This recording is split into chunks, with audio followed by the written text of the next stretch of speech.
नमस्कार, मैं Satish Kumar agree advise में एक बार फिर से स्वागत करता हूं।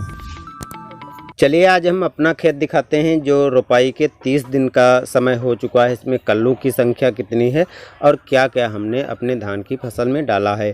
तो ये जो धान आप देख रहे हैं ये 30 दिन की रोपाई के बाद का समय है। और जब हमने रोपाई की थी तो नर्सरी की फाड़ने के बाद हमने शोधित किया था एजोक्टोबैक्टर और पूसा के बायोफास से।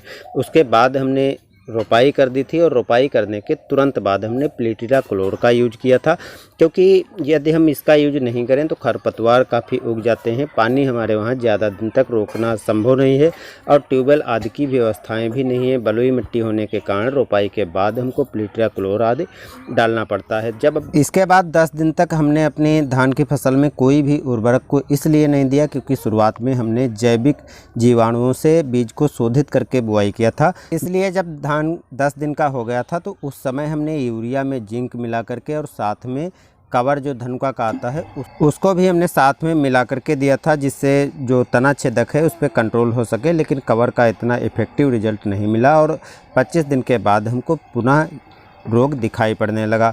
जब 12 दिन की हमारी धान हो गई थी तो हमने NPK दिया था। NPK इसलिए दिया था क्योंकि हमने सिंगल सुपर फास्फेट इस बार नहीं यूज किया और DAP हम देते नहीं हैं। तो 12 दिन की जब फसल हो गई थी तो हमने केवल NPK का प्रयोग किया था।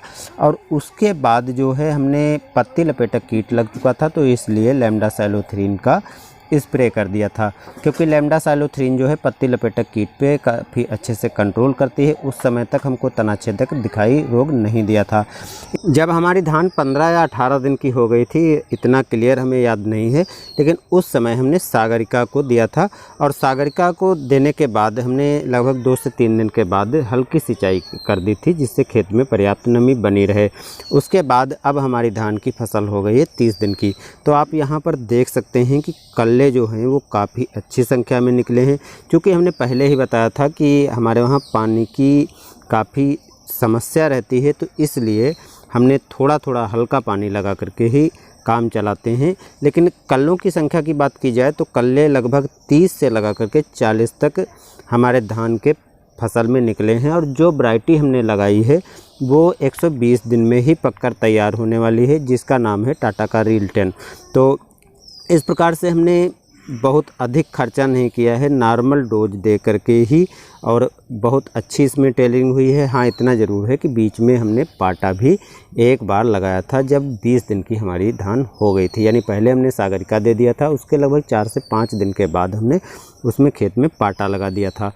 तो आप देख भी सकते हैं कि जो हमारी धान 30 दिन की हो गई है उसमें कल्लों की संख्या कितनी निकली है। हमारे हिसाब से कल्ले इस बार काफ़ी बेहतर निकले हैं।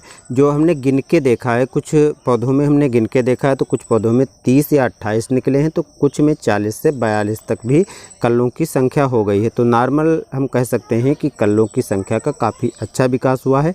तो आपको ये वीडियो कैसा लगा हमें कमेंट करके ज़रूर बताइएगा। तो ये रही हमारे धान की फसल की रोपाई से लेकर के 30 दिन की जानकारी। अगले वीडियो में मिलते हैं। धन्यवाद।